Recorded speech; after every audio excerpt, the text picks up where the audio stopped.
Пожали руки. Слушаем команду рефери. Желаю вам удачи в схватке. Сонымен Темирлан Ақтанов қазір баста бұйрығын бергеннен кейін уақытта басталады. Тут интересно будет посмотреть, будет ли у Грэпля преимущество в борьбе, сможет ли он выйти на сабмишн. Ал грек-рим күресінің майдалманы қазір Сырлыбай қандай әдіс жасайды, сол қызық болып тұр. Өйткені бұл жігіттің салмағы қазір қарсыласынан едәуір ауыр, яғни 33 келі айырмашылық бар қазір. Да, разница в весе больше 30 килограмм, и это очень ощутимо именно в борьбе. Ну и в целом, в принципе, и в единоборствах это большое такое значение. Даже сейчас видно на экране по габаритам ребята очень-очень разные. Представители греко-римской борьбы намного больше представителя грэпплинга. Но при этом соперники ровесниками являются.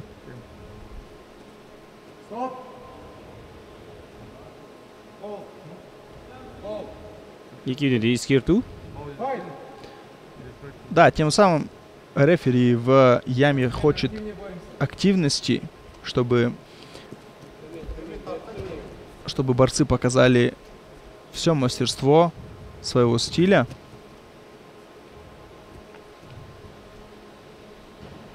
Саусақтан ұстауға болмайды, оны да түсінуіміз керек. Бір құлатып алды, ал ары қарай аяғын ауырту әдісі. Пытается выйти на прием ноги.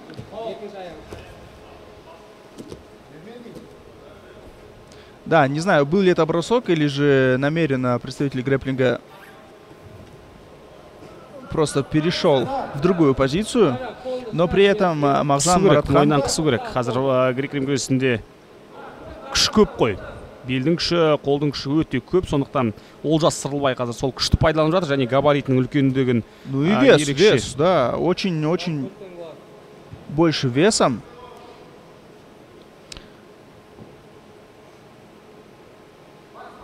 Знает ли он приемы? Я қазір құлатып алды, ары қарай не істейді? Осы қызық. Қылқындыру әдісіне өтуге болады.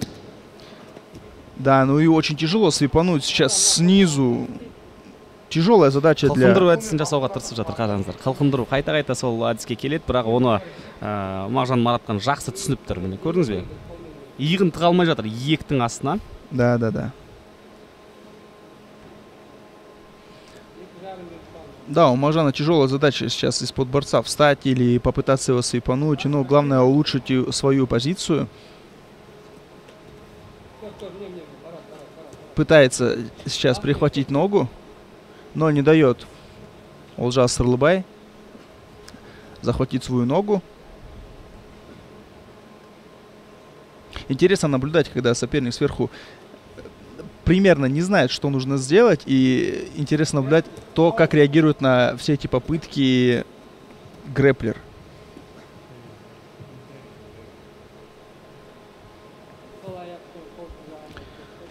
Чуть меньше 2 минут остается до конца первого раунда.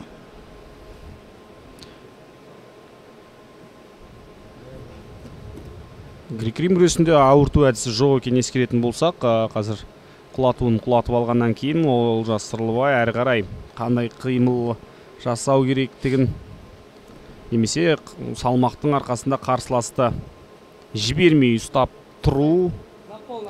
Ну или, как вариант, можно просто всем своим весом лечь и не дать дышать своему сопернику снизу, тем более 30 килограмм. Ощутимая разница, как будто нас слышит сейчас Олжас Сырлыбай и давит всем своим весом сверху. Денесімен басып жатыр қазір. Да, но сейчас пытается отжать сейчас от себя Мағжан, чтобы было пространство для воздуха. Ал сол 10 секундтың ішінде қазір Мағжан әдіс жасамаса, онда үшінші ескерту болады. Нет, все-таки 2-2 по замечаниям. Ең бастысы көрсетті, көрдіңіз бе? Мағжан бапкердің сөзін тыңдап отыр. Көрсетіп жіберші дейді, көрсетіп жібер дейді.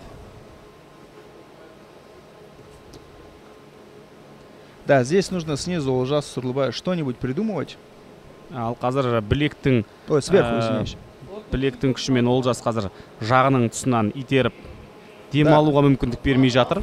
Давит предплечьем прям в шею, даже если это не душится, если даже давить в шею, то все равно это так неприятно и болевые ощущения имеются. Да, и вот постоянно, смотрите, предплечьем давит сверху Олжас. Да, подсказывают угловые, что осталось очень мало времени. Я думаю, мы увидим здесь второй раунд. Алғашқы раунд аяқталды. Әзірге Внимание, первый раунд завершен. Әзірге жаман емес қос спортшыда. Мағжан мұқият қорғанды, ал Олжас шабуылдады. Абайлау керек, аяққа өтіп кетсе, онда жағдай қиын болады. Да, сейчас обоим представителям стилей нужно сделать выводы. Примерно поняли они, как борется их соперник. И я думаю, у нас второй раунд тоже должен получиться таким активным. С приемами, с выходами, с переводами, с бросками. Құрметті ханымдар мен мырзалар, парламент мәжілісінің депутаты, Республика партиясының төрағасы Қожаназаров Айдарбек Асанұлына біздің турнирімізға басты қолдау көрсеткен үшін өз алғысымызды білдіреміз. Внимание, второй раунд. Ну что, бойцы передохнули, у нас начинается второй раунд. Напоминаю, что в этом раунде все так же действует правило submission only. То есть сопернику нужно сделать болевой прием и заставить своего соперника сдаться. И вот пытался пройти сейчас Мағжан, но попытку перевода предотвратил Олжас Сырлыбай. Олжас қазір бүкіл денесімен қарсыласының бетін жауып алып, дем алуға мүмкіндік бермеуге кірісіп кетті. Но на самом деле здесь не очень сильно получается, потому что вставил ноги сейчас Мағжан. Қорғануды біледі. Да. Ал аяқ, и переходит на ногу. Да, закручивает пятку сейчас Мағжан. Здесь нужно сейчас главное встать и вытащить ногу Олжасу. Да, пытается сейчас руку законтролировать, не дать двумя руками. Да, пытается скрутить сейчас пятку Мағжан. Өкше ауыртып әдісі өте қиын негізі. Бірақ қараңыздар, эмоция жоқ қазір, эмоция жоқ, ең бастысы.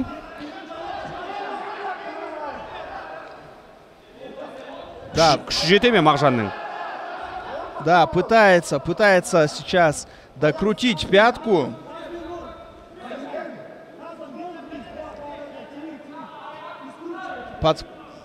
Подсказываю теперь, что не надо крутить, нужно тянуть ногу, но все, нога вырывается из захвата. Шығарып алды, иә, Олжас Сырлыбай.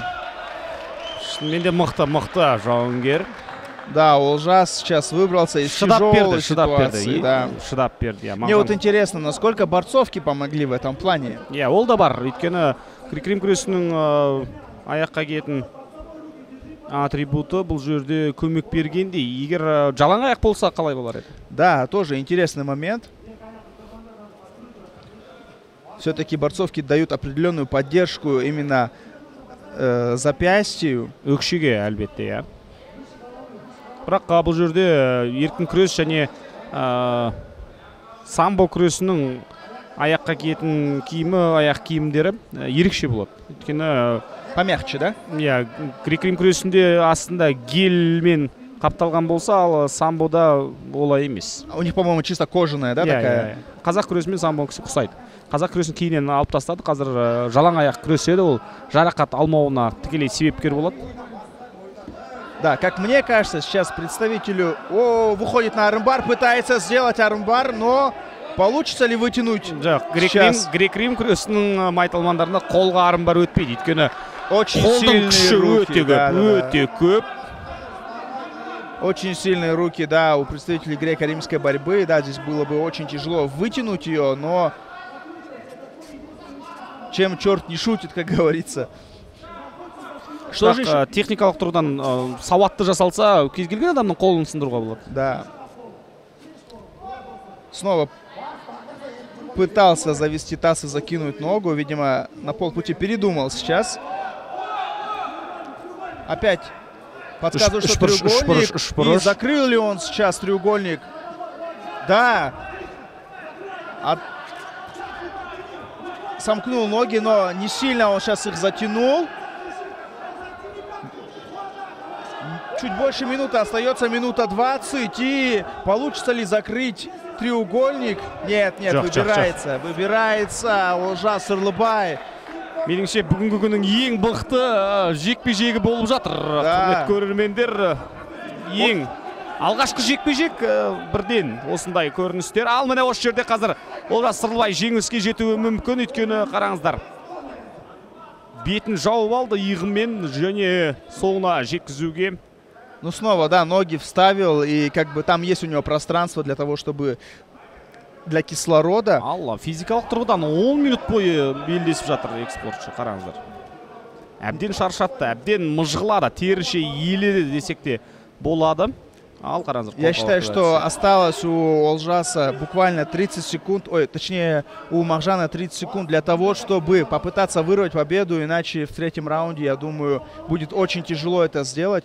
С учетом того, что более 30 килограммов разница, он более чем на 30 килограмм меньше, легче представителей греко-римской борьбы. И это будет тяжелая задача забрать балл, да, до первого активного действия в третьем раунде. Бірақ өте көп күш жұмсады, екі спортшы да өте көп күш жұмсады.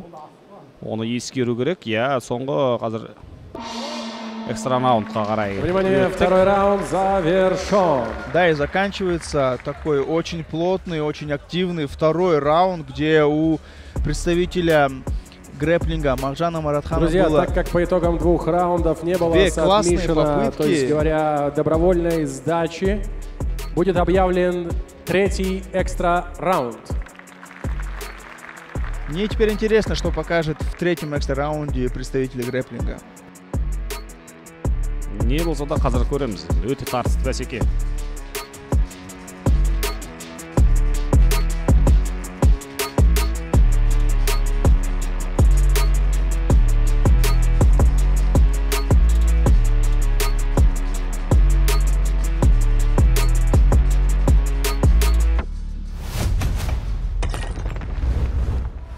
Сонымен құрметті көрермендер, соңғы шешуші кезең, үшінші раунд, яғни экстра раунд. Қазір бірінші бағалы ұпай барлығын шешіп кетеді.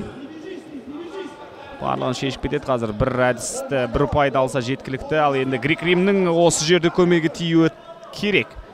Да, я думаю, здесь именно в экстра раунде у представителя греко-римской борьбы преимущество, так как... Және уақытта шектеу жоқ бұл жерде, уақытта шектеу жоқ. Что же придумает сейчас? И будет ли бросок?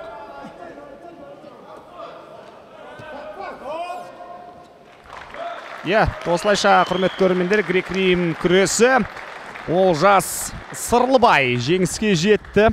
Алғашқы арқасын тигізіп те үлгерді. Да, пока на сегодняшний день. Внимание, уважаемые дамы и господа, в третьем экстра раунде победу одержал Олжас Сырлыбай. Аплодисменты его сопернику Махжан Маратхан. Олжас, жеңіс құтты болсын. Менің ойымша, жаңағы кездесу, ең әдемі кездесу осы кештің болып жатыр. Мықты қарсыласың болды. Аралағында 40 килограмм. Қалай ойлайсың, қалай күрес болды? Айтып жіберсеңіз. Ассалаумағалейкум баршаңызға. Тағы да рахмет. Ойлағандай болды енді сағат. Қалай настрой ұстадым, солай күрес шықтым. Кішкене түсінбеушілік бар грэпплингтен. Болмаса барлығы жақсы. Құтты болсын, келесі айналымға өтесің. Сәттілік тілеймін. Салмағы жеңіл болғандықтан скоростың мықты да менен қарағанда. Тек сосын тез қозғалып жаңағы шапшаң өзінің іші грэпплинг. Әше неудобно ғой бізге. Бізде тек фартады қабырғасын ұстап айналдыра береміз. Твой соперник был на 40 килограмм тяжелее. Он очень титулованный борец. Олжас Сырлыбай является чемпионом Казахстана по греко-римской борьбе свыше 100 килограмм. До 130 у него весовая категория. Я считаю, что в сегодняшнем вечере она была самой зрелищной схваткой, потому что, несмотря на разницу 40 килограмм, у тебя были такие сильнейшие две атаки, где ты мог завершить досрочно. Что тебе не хватило, почему так получилось и почему ты довел до экстра раунда? Ассаламу алейкум, халайық. Альхамдулилля, қарсыласым өте мықты. Өздеріңіз-ақ көріп тұрсыздар. Бірақ бір жерлерде не доработал. Кішкене күш жетпей қалды. Алла қаласа келесі жарысқа салмақ үлкейтіп, дайын боламыз шақадай. Мен саған сенем, Мағжан, өте мықты палуан. Грэплингтен, джиу-джитсудан Қазақстан чемпионы, өте белсенді мықты палуан. Алла разы болсын, Мәке, сізге, Намат ұйымына, барлық спонсорларға рахмет айтам. Алла разы болсын.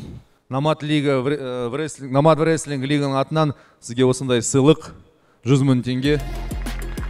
Келесі жарыстарда сізді күтеміз. Арым бар треугольниге, ол бөлек, енді аяқтан бөлек тағы 2-3 приемға шықтым, бірақ дегенмен де күш жетпеді, шыны керек. Сол енді кішкене салмақ қосып, Алла қаласа келесі Намат рестлинг қайдан аламыз, Алла қаласа кішкене салмақ керек екен, физически данный. Ал осы жекпе-жектегі аяққа ауырту әдісі Сырлыбай шын мәнісінде Олжастың аяғы мықты болып шықты. Өйткені егер өз салмағында күрескенде, онда Мағжан Маратхан аяққа ауырту әдісі, қолға ауырту әдістерін мұқият жасайтын еді. Сонымен грек-рим күресі шын мәнісінде Қызылордалық Олжас Сырлыбай жеңіске жетті. Ал біз келесі жекпе-жектерге өтеміз.